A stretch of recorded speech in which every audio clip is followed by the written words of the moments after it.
Oke, semangat pagi rekan-rekan semua. Di kesempatan kali ini kita akan membahas mengenai materi SPC ya, Statistical Process Control atau pengendalian kualitas, dengan pendekatan statistik.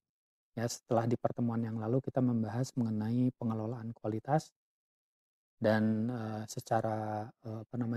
mendalam kita membahas mengenai total quality management ya. Nah, bagian dari, pengendalian kualitas ya dalam konteks total quality management, itu dengan menggunakan pendekatan statistik. Nah, ini yang akan kita bahas di pertemuan sekarang.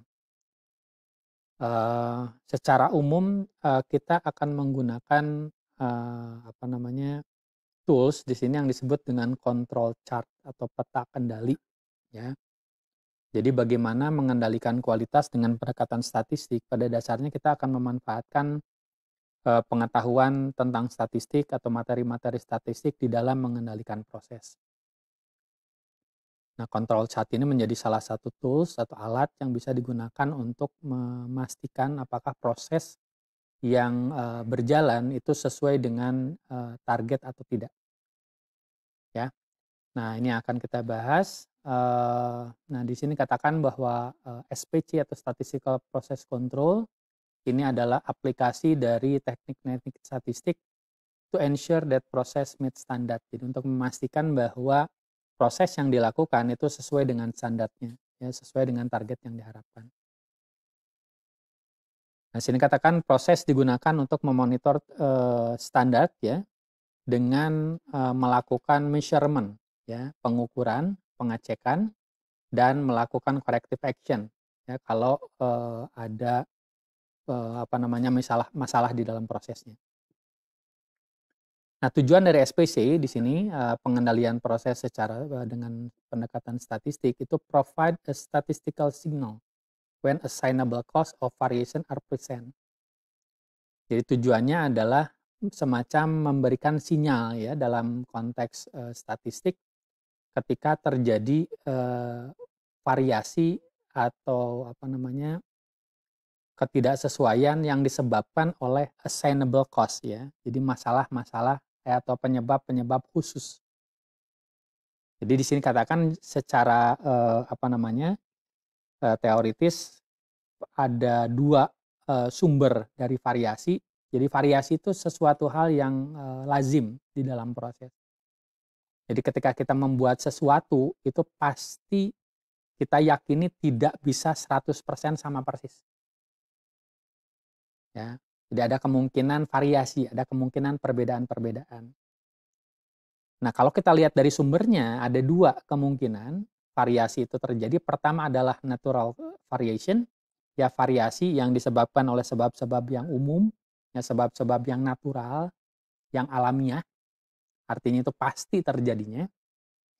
Yang kedua, variasi yang terjadi karena assignable cause, ya. Jadi karena sesuatu hal yang khusus, karena sebab-sebab yang khusus, yang ini tidak selalu muncul, ya, tidak pasti muncul. Nah, ini yang ingin kita kendalikan. Jadi, kita sadar bahwa proses itu bervariasi, tapi kita ingin memastikan bahwa variasi dari proses itu karena sebab-sebab yang alamiah, bukan karena sebab-sebab yang khusus, ya. Nah, ini yang ingin kita identifikasi atau kita cari. Di sini yang katakan natural variation atau variasi karena sebab-sebab yang natural, yang umum, yang alami, ya. Di sini a purely random unidentifiable source of variation that unavoidable with the current process. Jadi ini adalah variasi yang disebabkan oleh sesuatu yang sifatnya random, ya, tidak bisa ditelusuri, ya, dan tidak bisa dihindari, ya, variasi ini. Jadi kalau kita membuat membagi dua kertas misalnya, satu kertas kita bagi dua, ya. Jadi tugasnya itu prosesnya kertas satu lembar kita bagi dua. Yang kita lakukan adalah dengan melipat, kemudian menekan di bagian ujungnya supaya terbagi dua. Nah, kalau kita lakukan proses itu satu, kemudian kedua, tiga, dan selanjutnya, kemudian kita ukur hasil lipatannya, itu nggak selalu sama. ya, tidak persis sama, pasti ada perbedaan-perbedaan ya, mungkin 1 mili, mungkin setengah mili gitu. Nah, itu adalah natural variation. Nah, ini bisa dideteksi ya, distribusi dari prosesnya, dengan melihat location, spread, and shape ya. Jadi dalam konteks statistik itu bisa dilihat dari, lokasi ya, lokasi di sini bicara rata-ratanya, spread itu bicara sebarannya ya, variasinya, dan shape itu bicara bentuk ya, yang kita lihat di sini adalah bentuk distribusi ya. Nah, di sini shape of process distribution can be characterized as either symmetric or skew. Ya, jadi dilihat dari distribusi prosesnya, kita bisa menentukan apakah prosesnya ini normal atau tidak normal. Nah, kalau prosesnya normal itu biasanya bentuknya simetris. Makanya dinamai distribusi normal. Nah, kalau distribusinya normal artinya ini penyebab dari variasinya itu sesuatu yang natural, yang alami. Ya, kalau dia skew itu kalau Anda masih ingat di statistik, berarti dia condong ke kiri atau condong ke kanan. Nah, berarti tidak normal. Nah, kalau tidak normal itu biasanya karena penyebab-penyebab yang assignable, ya, penyebab-penyebab khusus, ya. Nah, ini secara umum untuk yang natural variation assignable ini penyebab dari sebuah variasi proses yang terjadi karena alasan tertentu, karena penyebab tertentu, ya, can be traced to a specific reason. Ya, penyebabnya apa saja, bisa karena mesinnya aus, kemudian setting peralatannya tidak, sesuai, karena kelelahan, atau pekerja yang, kurang terlatih, ya, atau karena bahan baku yang berbeda dari yang sebelumnya. Nah, faktor-faktor ini yang bisa menyebabkan hasil dari proses itu berbeda, dan ini bisa kita trace, bisa kita lacak. Jadi kalau terjadi variasi karena, hal-hal khusus ini harusnya bisa diidentifikasi dan bisa diperbaiki. Kita bisa track, kita bisa lacak kenapa terjadi perbedaan seperti ini, ya, gitu. Nah, proses pengendalian, dengan menggunakan pendekatan statistik ini, pengendalian kualitas dengan menggunakan pendekatan statistik ini, ingin mengidentifikasi variasi-variasi yang assignable, yang khusus, ya. Kita ingin mendeteksi ini. Nah, di sini katakan, tujuannya apa? Memastikan ini identify and eliminate assignable variation, ya. Mengidentifikasi dan menghilangkan variasi-variasi yang, disebabkan oleh hal-hal yang khusus. Sehingga proses itu under control istilahnya, ya, atau istilah lainnya in control. Proses itu terkendali, ya. Nah, ini, penyebab-penyebab dari variasi. Nah, kalau kita lihat dari, ilustrasinya, kita bisa lakukan ya dengan, cara yang di sebelah kanan ini. Jadi gimana kita bisa tahu bahwa prosesnya itu terkendali atau tidak terkendali. Jadi kita bisa lihat prosesnya. Pertama di sini sample of the product, say 5 box of cereal taken off the filling machine line, vary from one another, in weight. Jadi ini ceritanya dalam sereal dalam bentuk box ya, box sereal. Kita akan menimbang satu demi satu. Caranya gimana? Kita ambil sampel. Jadi sekali pengambilan sampel kita ambil 5 box ya dari satu proses produksi. Kita ambil 5 box, kemudian kita timbang satu-satu. Nah, kita timbang satu-satu, kemudian kita rata-ratakan.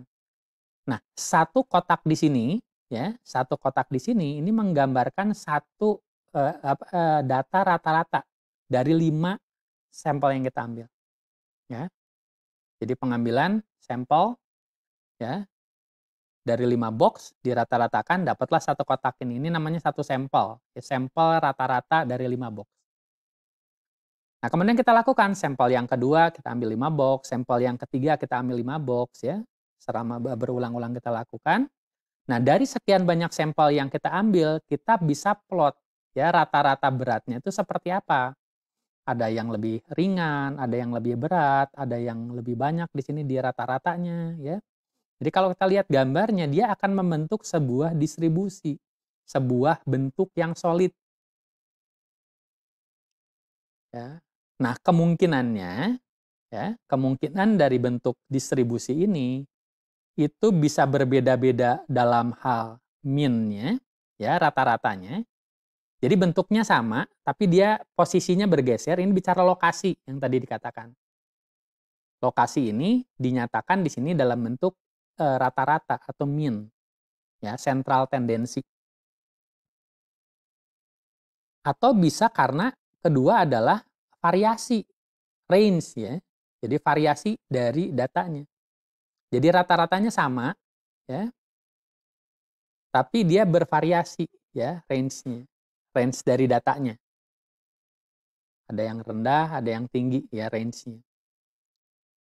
Atau yang ketiga, shape bentuknya. Dia bentuknya bisa bentuk yang normal. Ini yang disebut dengan simetris, ya. Bell shape berbentuk seperti lonceng atau bentuknya condong. Ya, bisa condong ke kiri atau condong ke kanan. Nah, ketiga hal inilah yang menjadi tanda yang kita bisa lihat apakah prosesnya ini eh, apa namanya eh, membentuk sebuah distribusi tertentu, ya. Nah, kalau kita kembali ke penyebabnya, kalau penyebabnya adalah penyebab yang alami, yang natural, ya, maka dari waktu ke waktu itu kita lihat distribusinya akan sama bentuknya, ya, stabil, ya, sepanjang waktu dan predictable. Artinya apa? Kalau dari waktu ke waktu bentuk distribusinya sama dari proses ini, maka kita bisa prediksi yang berikutnya itu akan sama, gitu. Nah, tapi kalau dalam proses itu ternyata ada penyebab-penyebab yang khusus, ya, yang menyebabkan variasi dari hasil produksi, maka kalau digambarkan, ya, kita ambil sampel kemudian kita gambarkan bentuk distribusinya ini akan berbeda-beda dari waktu ke waktu, ya. Karena berbeda-beda, apa yang terjadi di kemudian hari kita nggak bisa memprediksi untuk yang berikutnya, kita nggak punya bayangan akan seperti apa, ya, variasi dari prosesnya, gitu. Nah, oleh karena itu, yang D di sini, yang natural causes, ini adalah sesuatu yang kita harapkan. Artinya variasi itu pasti ada. Tidak mungkin standar sama 100%. Kita sadar itu. Tapi selama itu adalah natural cause, ya, itu nggak apa-apa. Artinya kita bisa tolerir. Nah, yang kita ingin hindari, ya, yang ingin kita identifikasi dan kita eliminasi, ya, kita hilangkan adalah penyebab-penyebab khusus yang terlihat dari sini. Artinya proses dari waktu ke waktu itu variasinya berbeda-beda, ya, gitu. Nah, ini contoh dari pemahaman mengenai penyebab alami dan penyebab khusus. Nah, kemudian kita akan masuk ke alat bantunya yang disebut dengan control chart atau peta kendali, ya. Di sini dikatakan to determine whether observed variable are abnormal, we can measure and plot the performance measure taken from the sample on a time order diagram called a control chart. Jadi control chart ini adalah diagram berbasis waktu. Jadi sumbu X-nya ini adalah waktu yang akan menggambarkan performance measure. Jadi ukuran performansi, ya, ukuran kinerjanya. Ini akan tergantung dari apa yang diukur. Bisa diukur bentuknya, artinya berapa panjang, berapa lebar, atau bisa diukur dari beratnya, gitu, ya. Bisa diukur dari suhunya, misalnya, dan macam-macam, ya. Tergantung dari apa yang diukur. Dan itu bisa kita petakan dalam peta kendali ini. Kita bisa plot, kita bisa gambarkan di dalam peta kendali. Ya, peta kendali ini kalau kita lihat gambarnya ada penggambaran dari variasi data yang bisa digambarkan di sini yang batasi oleh pertama adalah nominal di sini, ya, yang disebut dengan rata-ratanya, ya, atau targetnya. Kemudian ada yang merah di atas namanya UCL, namanya upper control limit, batas kendali atas. Dan LCL ini lower control limit atau batas kendali bawah, ya. Nah, garis atas dan garis bawah ini merupakan batasan dari data yang kita anggap sebagai in control, terkendali. Jadi selama data-data hasil pengukuran ketika kita plot itu berada di dalam garis-garis ini, di dalam batas kendali atas dan batas kendali bawah atau UCL dan LCL, maka kita katakan prosesnya in control atau terkendali. Walaupun di sini diberikan sedikit catatan katanya, observation varying outside the control limit do not always mean poor quality. Jadi hasil dari observasi, hasil dari pengukuran ketika kita petakan di sini ternyata tidak dalam batas kendali ini, belum tentu artinya kualitasnya buruk. Ya. Belum tentu kualitasnya buruk. Kenapa? Nanti kita lihat contohnya.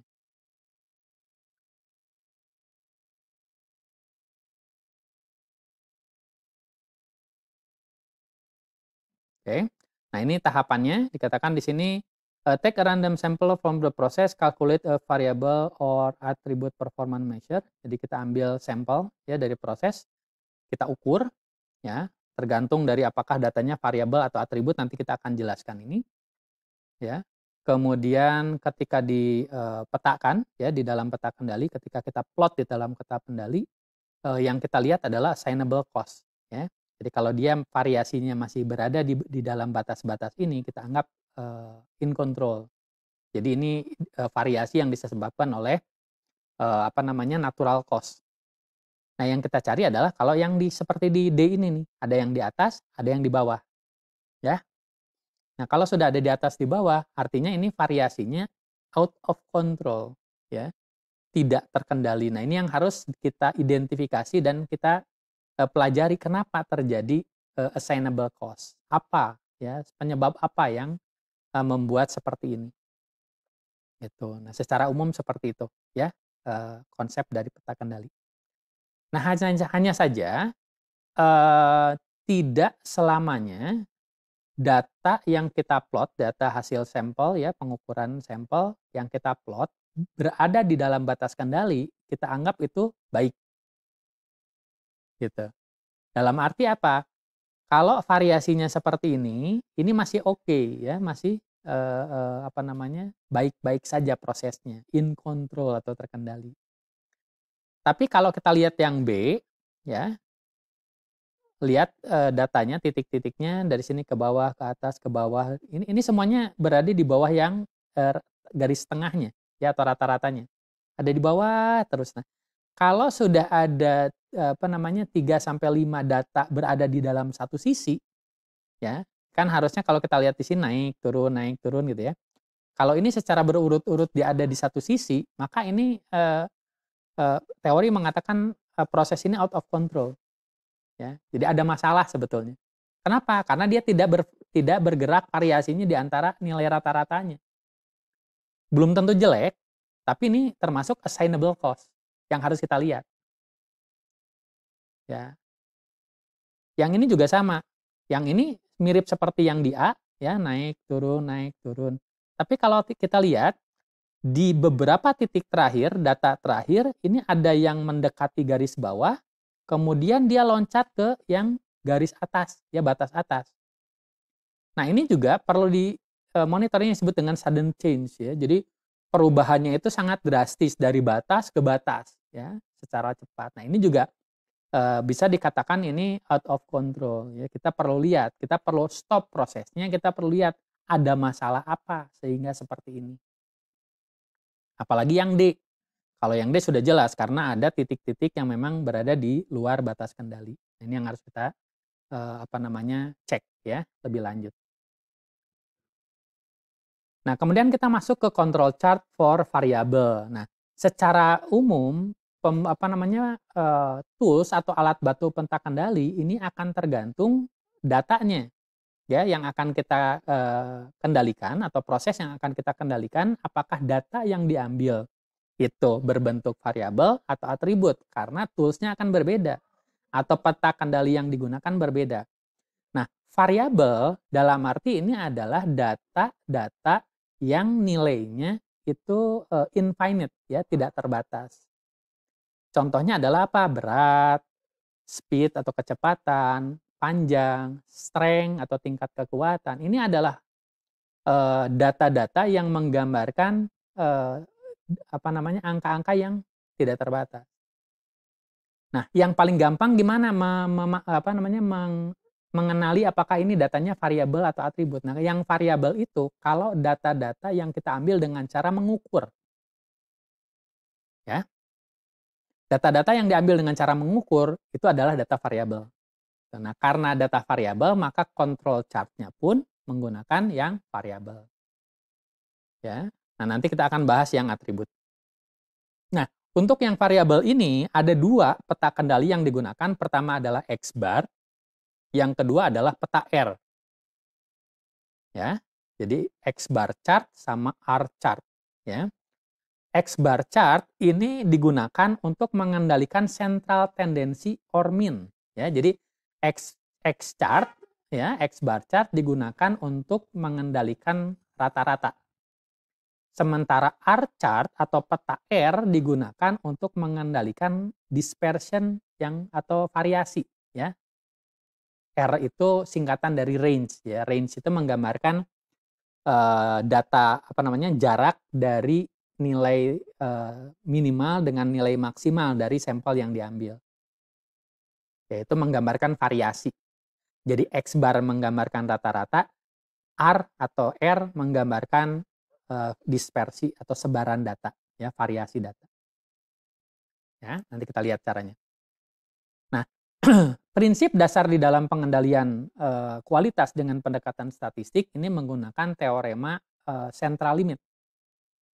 Ya, nah teorema central limit menjelaskan bahwa ketika kita melakukan pengambilan sampel apapun distribusi populasinya, maka distribusi sampelnya itu dianggap distribusi sampelnya itu normal, ya, berbentuk normal. Ya, jadi apapun distribusi populasinya, populasi itu dari data keseluruhannya, kalau Anda masih ingat di statistik, sampel itu bagian dari populasi yang kita ambil.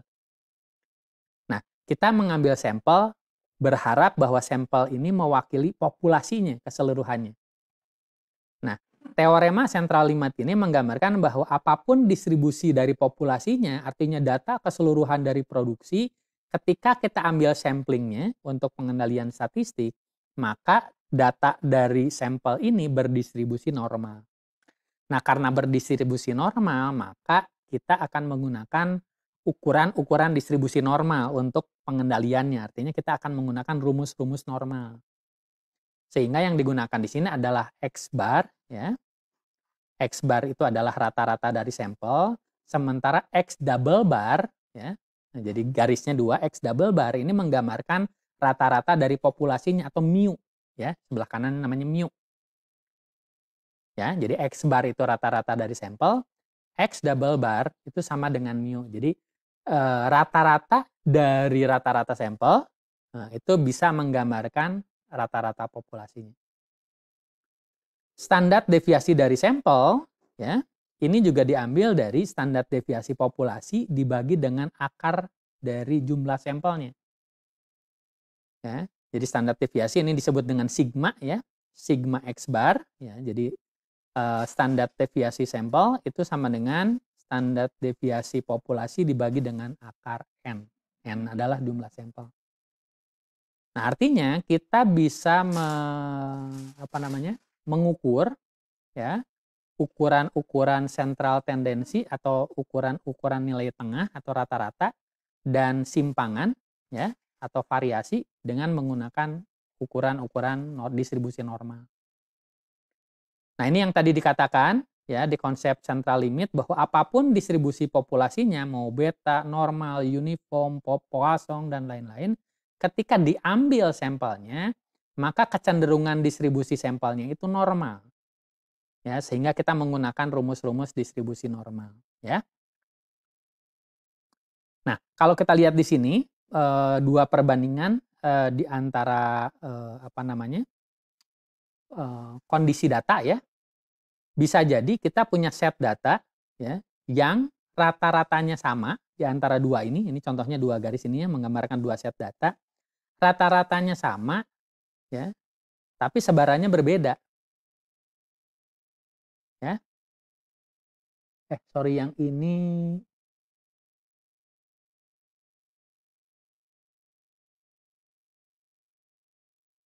oh, yang ini menggambarkan bahwa,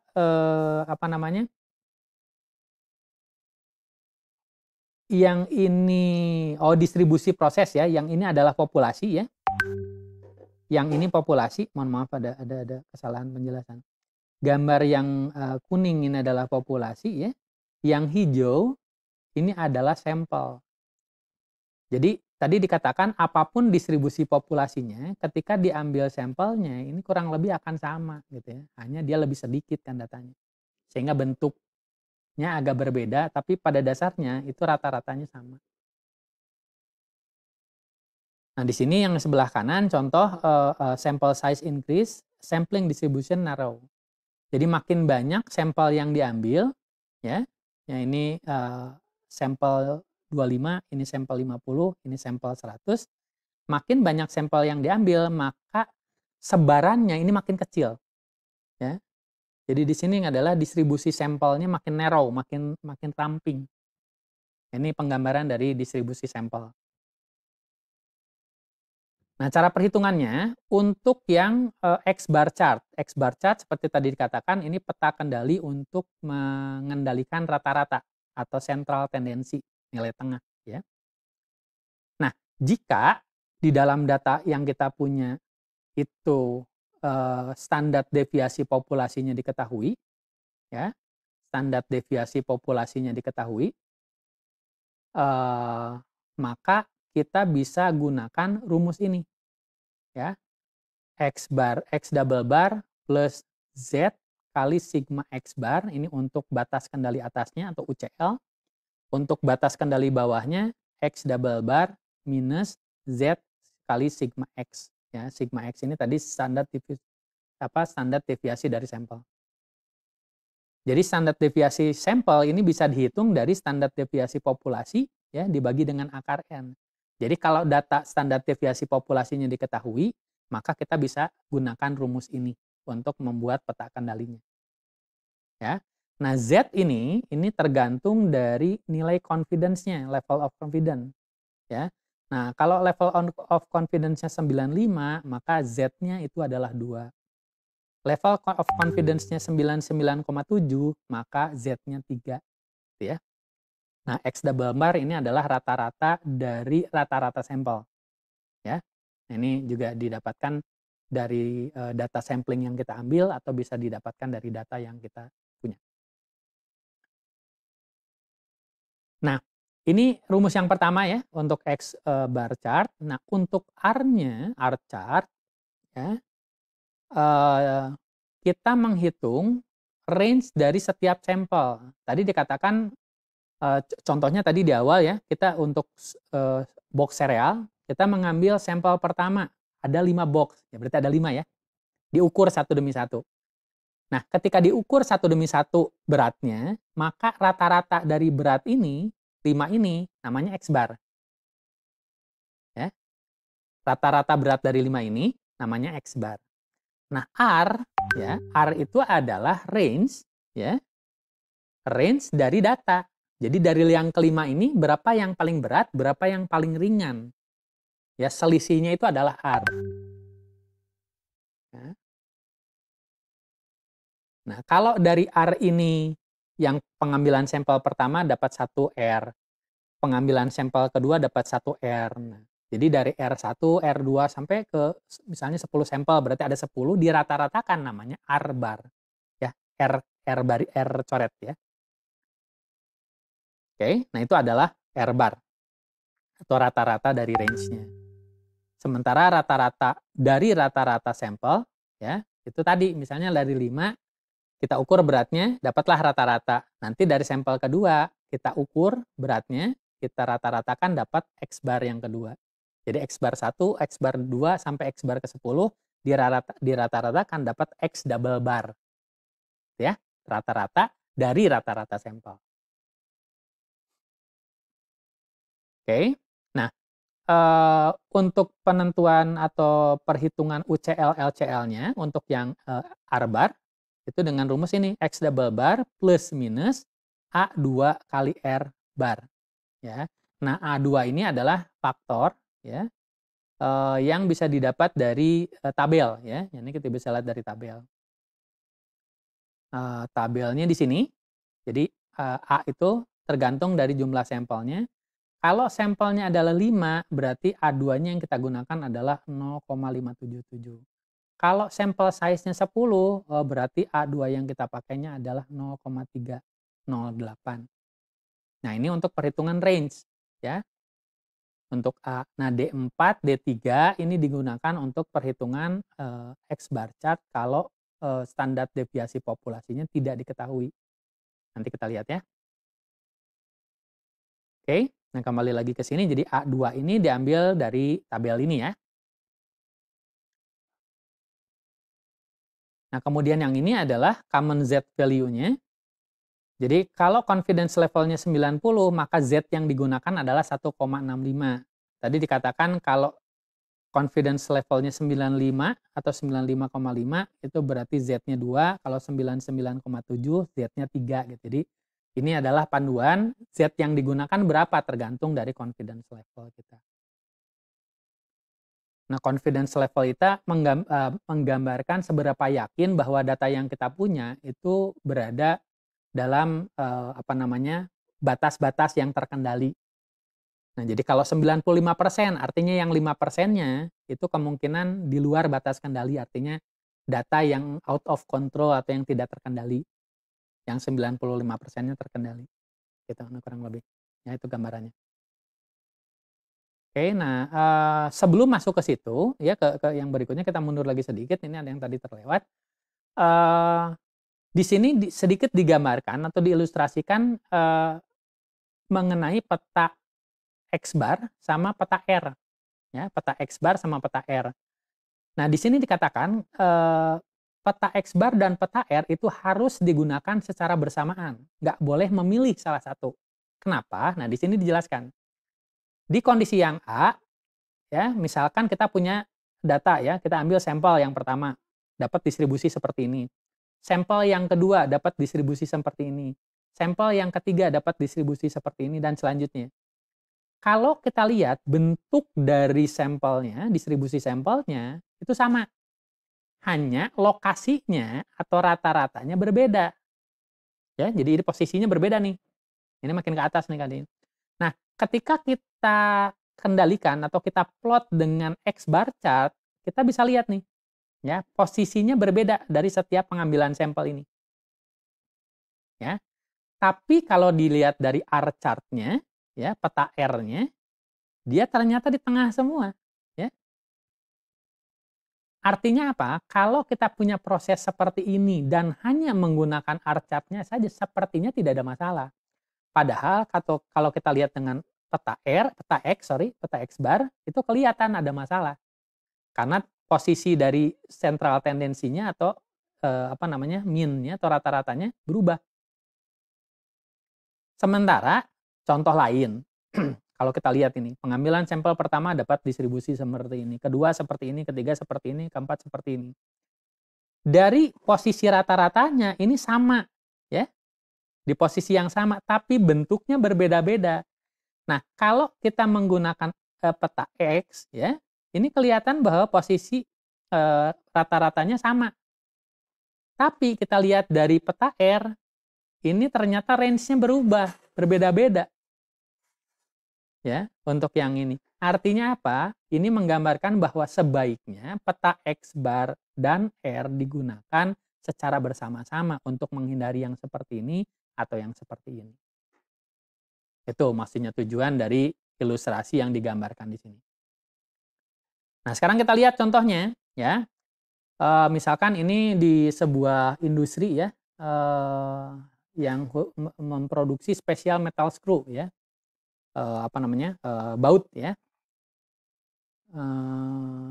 Di sini yang diukur adalah diameter dari bautnya ya, yang menjadi hal yang penting buat konsumen. Jadi yang ingin dikendalikan adalah diameter dari baut. Data dari 5 sampel appear in accompanying table ya. Jadi setiap pengambilan sampelnya itu 5. Nah, sampel size atau ukuran sampelnya itu 4. Artinya kita mengambil 4 kali pengambilan sampel.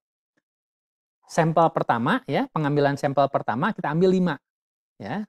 Kita ukur 5. Pengambilan sampel kedua kita ambil 5, ketiga 5, keempat 5. Dapatlah data ini ya.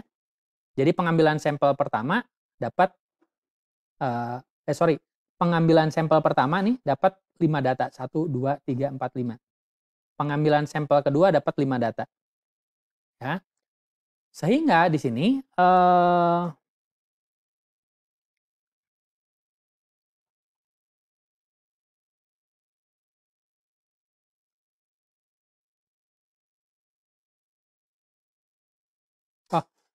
kita dapat sampel size-nya 4 ya. 1 2 3 4. Jadi setiap pengambilan data itu 4. Nah, kita melakukan 5 kali pengambilan sampel ya. 1 2 3 4 5 ya, kebalik sorry. Jadi sampel size-nya 4 ya. Jadi setiap kali pengambilan sampelnya 4, nah kita melakukannya 5 kali. Jadi yang pertama kita ukur diameternya dapat 1 2 3 4. Nah, kalau dirata-ratakan dapat ini nih.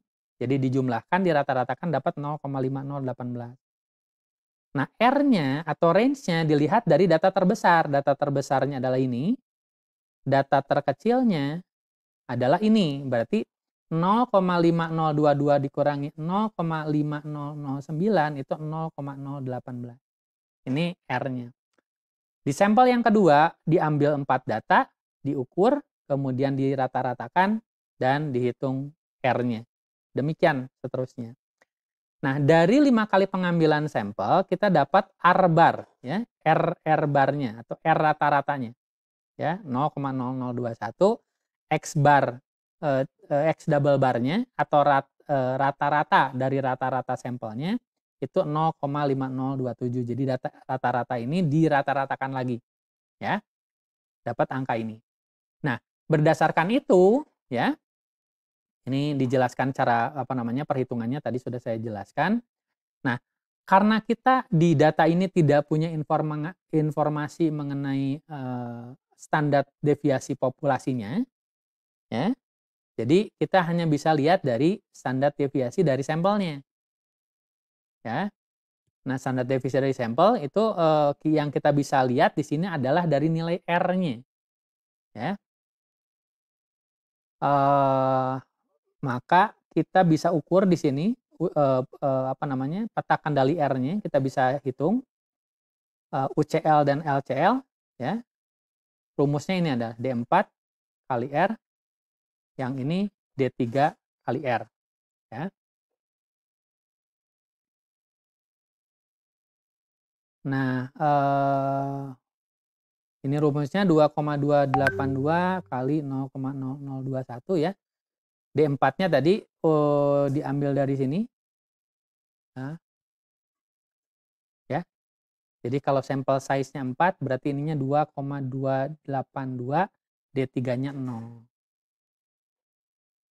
Ya, sehingga kita bisa hitung ya, UCL-nya atau batas kendali atasnya 0,0047, batas kendali bawahnya 0 kali nilai R bar-nya sama dengan 0. Ya, jadi kalau ini digambarkan, ini batas kendali bawahnya 0, batas kendali atasnya 0,04779. Nah, data yang tadi R ini, ya, R yang ini 0018, 0021, kalau kita petakan, kita akan dapat seperti ini. Dan dari sini kita bisa simpulkan bahwa proses ini terkendali kalau dilihat dari R chart-nya atau peta kendali R-nya. Nah, tapi sekarang kita lihat kalau dari peta kendali X-nya seperti apa, ya. Nah, rata-ratanya tadi sudah kita hitung. Yang pertama, ya, sampel pertama 0,5018. Kita hitung yang kedua, ketiga, keempat, kelima, sehingga kita dapatkan X double barnya, yang ini tadi 0,5027 dari sini ya. 0,5027 ini X double barnya. Nah, karena tadi tidak diketahui standar deviasi populasinya, maka kita bisa hitung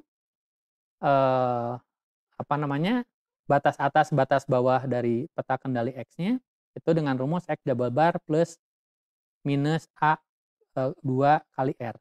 Nah, A2-nya kalau X bar-nya tadi 4 ya. Sampel size-nya 4 itu 0,729. Ya, 0,729 kali R bar-nya. Ya, jadi dapat nilai ini 0,5042, batas kendali atasnya, batas kendali bawahnya 0,5012. Nah, di sini kita dapatkan ya, kemudian kita plot datanya ya, data rata-ratanya tadi sampel 1 2 3 4 5.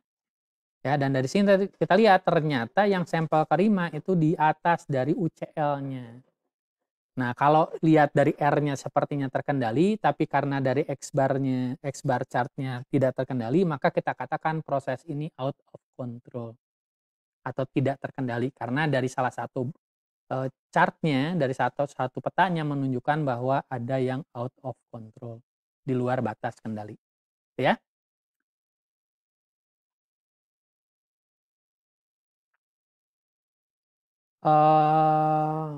Nah, ini contoh kedua. Ini di sebuah bank, kita ingin melihat di sini rata-rata dari pemrosesan konsumen, artinya pelayanan kepada konsumen. Ya. Nah, di sini katanya rata-ratanya biasanya rata-rata prosesnya itu 5 menit dengan standar deviasi 1,5 ya dari proses yang sudah ada. Nah, ini menggambarkan standar deviasi populasi ya dan rata-rata populasi. Jadi 5 menit ini adalah rata-rata populasinya X double barnya dan ini adalah standar deviasi populasi atau sigmanya. Ya.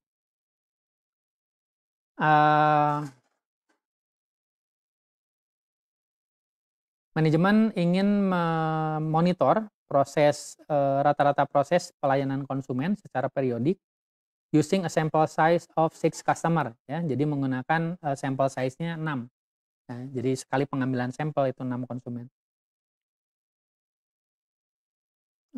Design of chart that has type 1 error of 5%, jadi tingkat keyakinan confidence-nya 95%, errornya 5%. Jadi di set di sini control limitnya 2,5% di bawah LCL, 2,5% di atas LCL. Nah, dari pengambilan sampel itu didapat angka ini. Pengambilan sampel pertama dapat 3,7, kedua dapat 3,68 rata-ratanya. Nah, pertanyaannya apakah proses ini terkendali atau tidak berdasarkan pengambilan sampel.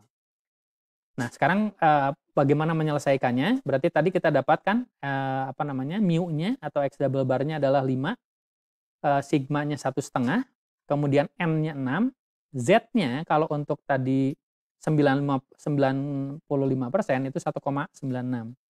Nah, dengan rumus yang tadi sudah dipelajari, maka kita bisa hitung batas kendali atasnya dengan rumus ini. Berarti X double bar-nya 5 ditambah dengan Z-nya adalah 1,96 kali 1,5 ya dibagi dengan ya Z kali sigma ya, Z-nya 1,96 dikali sigmanya 1,5 per akar N, akar 6. Ya, dapat 6,2 dan 3,8. Nah, kalau kita lihat tadi 3,7 dan 3,68, apakah ada di batas? Yang ini 3,7 di bawah dari batas 3,8, sorry. Di bawah dari batas 3,8. Berarti dia out of control ya. Yang data 3,68 ini di bawah, 3,7 di bawah. Berarti dua-duanya ini berada di out of control, di bawah batas bawahnya. Ya, sehingga proses harus ditinjau. Oke ya. Nah, itu yang bagian pertama. Untuk yang peta kendali X ya. Untuk peta kendali dengan data atribut. Data variabel ya. X bar dan R bar ya. Nah, yang kedua adalah untuk peta kendali untuk data yang atribut.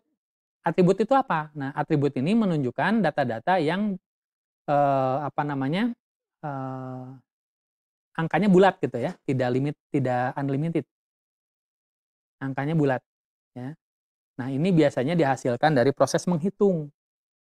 Jadi, tanda bahwa ini data, atribut ya, jenis datanya atribut adalah data yang didapat dengan cara menghitung.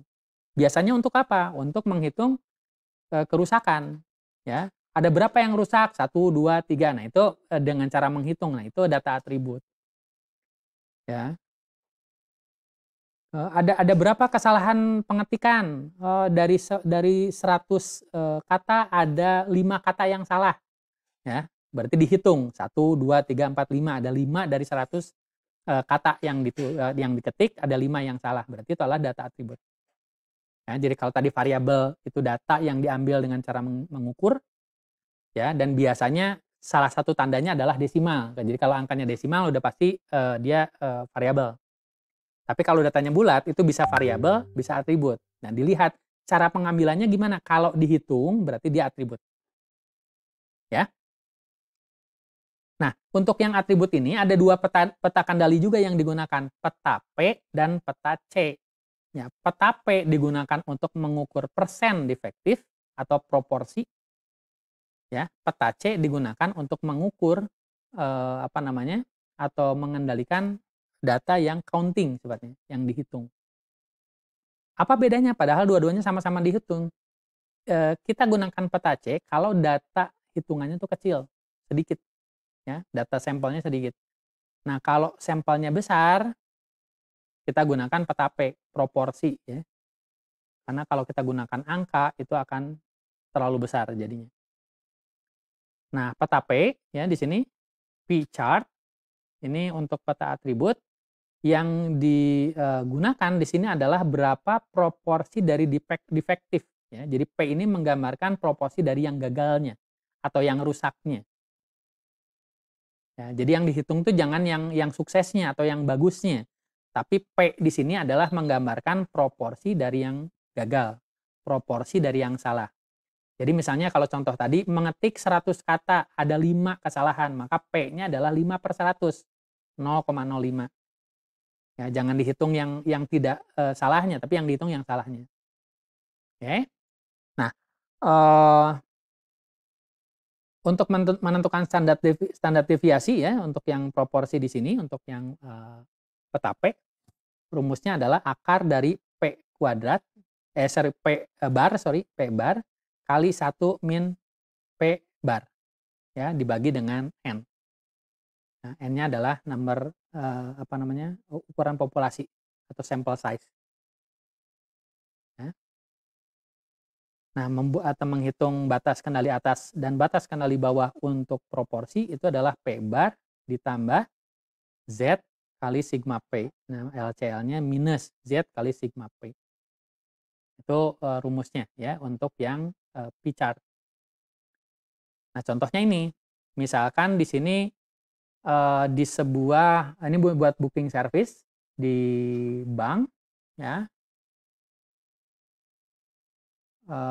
Kita akan mengendalikan di sini, proses, eee, booking di sini ya, booking service, untuk melihat, sampel. Jadi pengambilan sampelnya adalah 2.500.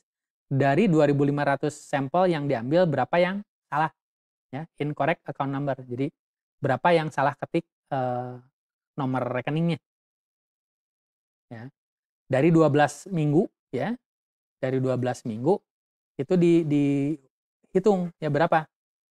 Yang pertama dari 2.500 itu ada yang salah 15. Dari yang kedua dari 2.500 ada 12 yang salah. Nah, karena ini 2.500 banyak sehingga, apa namanya, di sini kita gunakan, proporsi sifatnya, ya. Jadi 15 dari 2.500, 12 dari 2.500 itu P-nya. Nah, kalau kita ingin menghitung P barnya, jadi P pertama, kedua, ketiga, keempat, sampai ke-12, ini dijumlahkan dibagi 12, dapat P barnya itu 147. Atau caranya bisa, dilihat dari sini, totalnya 147, ya, dibagi dengan 2.500 kali 12, gitu. Bisa seperti itu, ya. Jadi 147 dibagi dengan 2.500 kali 12. Ya, dapatlah P barnya adalah 0,0049. Sigma P-nya dihitung dengan rumus tadi, P bar dikali 1 minus P bar per N, ya, dapat 0,0014. Maka dengan P bar dan sigma P ini kita bisa tahu berapa UCL dan LCL-nya. Dengan rumus yang tadi dijelaskan dapat nilai 0091 dan 0007. Ya. Nah, ketika dipetakan, yang satu demi satu di sini 15 per 2.500, 12 per 2.500, ketika dipetakan, kita akan dapat angkanya, plotnya di sini. Dan dari hasil plot kita lihat bahwa di sini ada satu data sampling, ya, yang ternyata di atas dari batas atas, sehingga kita simpulkan bahwa proses ini tidak terkendali atau out of control. Ya, ini dengan menggunakan peta P. Oke. Nah, yang satu lagi adalah peta C atau C chart. Nah, C chart ini digunakan ketika kita mengendalikan tingkat kesalahan yang jumlahnya sedikit, ya, jumlahnya sedikit. Jadi bisa cukup dengan counting saja. Nah, rumus peta kendalinya di sini adalah batas UCL LCL-nya itu C bar plus minus 3 kali akar C bar. Ya. Jadi misalkan di sini contoh ini di sebuah perusahaan kertas, ya, newspaper industry. Di sini ingin mengendalikan proses dari pembuatan kertas. Ketika proses terkendali, rata-rata defeknya 20, ya. Rata-rata defeknya 20 pro. Berarti ini C barnya. Rata-rata defeknya 20. Nah, misalkan diambil data, ya, sampel. Ini sampel pertama 16, 21, 17, 22, 24. Pertanyaannya atau berdasarkan pengambilan sampel ini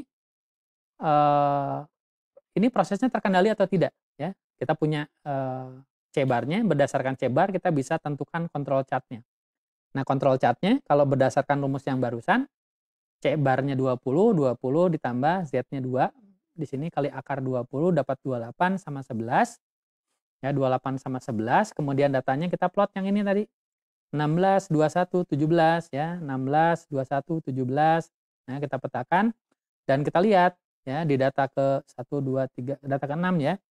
Itu out of control, ya, karena ada yang di bawah dari batas kendali bawah. Ya, ini contoh dari pengendalian statistik untuk data yang atribut, ya. Jadi sekali lagi kita bisa simpulkan dari atau peta kendali itu ada dua jenis, tergantung dari datanya, jenis datanya. Ada data variabel dan data atribut. Data variabel, data yang diambil dengan cara mengukur. Biasanya angkanya desimal, biasanya, ya. Tapi yang pasti diambil dengan cara mengukur. Dua peta yang digunakan adalah peta X bar dan peta R.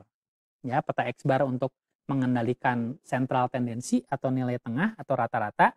Peta R digunakan untuk mengukur atau mengendalikan variasi atau range, ya. Sementara untuk data yang atribut, ya, data yang atribut itu data yang diambil dengan cara menghitung, biasanya angkanya bulat, ya. Nah, dua peta yang digunakan peta P, ya, dan peta C. Peta P itu digunakan ketika datanya adalah dalam jumlah yang besar, sehingga yang kita gunakan adalah persen atau proporsi. Nah, kalau data kerusakan atau kecatatannya kecil, jumlahnya itu bisa menggunakan peta C. Dan yang bagian terakhir di sini yang mungkin akan kita jelaskan mengenai proses capability. Nah, proses capability ini dicerminkan dari dua ukuran, proses capability ratio atau CP dan proses capability index atau CPK. Ya, kita lihat di sini. Proses capability refers to the ability of the process to meet the design specification for a service or product. Jadi proses capability ini menggambarkan kemampuan proses bisa menghasilkan bisa menghasilkan produk yang dalam batas-batas yang diinginkan, ya, dalam spesifikasi yang diinginkan. Di sini design specification often are expressed as a nominal value or target and a tolerance. Jadi digambarkan dalam spesifikasi desain ini digambarkan dalam bentuk nilai targetnya dan toleransinya. Jadi kira-kira ini menggambarkan batas kendali atas dan batas kendali bawah, kira-kira seperti itu. Ya. Nah, dua ukuran yang bisa digunakan untuk melihat proses capability ada CP dan CPK. Ya, CP adalah proses capability ratio, CPK adalah proses capability index.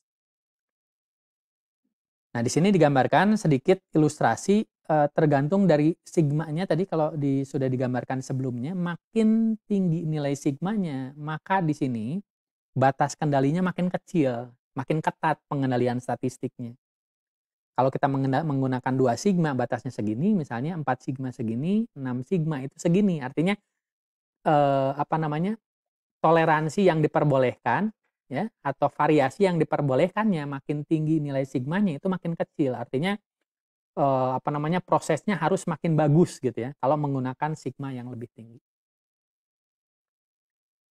Nah, rumus perhitungan CP ya itu di sini digambarkan upper specification minus lower specification dibagi 6 sigma. Ya. Ini dengan asumsi bahwa proses capability itu berada dalam 3 sigma, ya, 3 standar deviasi. Nah, di sini ukurannya proses dikatakan capable jika nilai CP-nya minimal 1. Ya. Kalau CP-nya di atas 1, minimal 1 ya, 1 ke atas, maka dikatakan prosesnya capable. Artinya proses ini mampu menghasilkan keluaran atau produk yang berada dalam spesifikasi yang ditargetkan di awal, gitu. Ya. Nah, kalau kurang dari 1, maka dikatakan prosesnya tidak capable, tidak mampu. Proses ini tidak mampu menghasilkan keluaran yang sesuai dengan specification design ya. Nah, sementara CPK ya, Process Capability Index, ini measure how well the process is centered as well as whether the variability is acceptable. Jadi ini CPK ya atau Capability Index ini menggambarkan capability proses dalam jangka panjang. Ya. Nah, ukurannya juga sama di sini. Ukuran dari CPK itu minimal 1 ya. Minimal 1. Bahkan di sini tergantung dari berapa sigma yang ditoleransi. Kalau 4 sigma ini minimal 1,33. Kalau 6 sigma ini minimal 2 ya. Jadi kalau di bawah 2 dikatakan tidak capable. Ya. Kalau menggunakan 4 sigma minimal 1,33 gitu ya. Nah, cara perhitungannya perhitungan CPK itu dengan menggunakan rumus upper specification limit dikurangi X bar dibagi 3 sigma dan X bar dikurangi lower specification limit dibagi 3 sigma dan dicari yang minimum dari 2 angka ini. Ya, ini satu perhitungan, dan dicari yang terkecil itu adalah nilai CPK-nya. Nah, sama tadi ukurannya ya. Jadi sebetulnya minimal 1 ya di sini critical value of ratio 1.0 ya. Tapi makin tinggi nilai sigma, maka nilai CPK-nya itu minimal berada di angka-angka ini ya. Ini cara perhitungan CPK-nya. Oke. Nah, ini bagian terakhir dari materi yang kita bahas di statistical process control.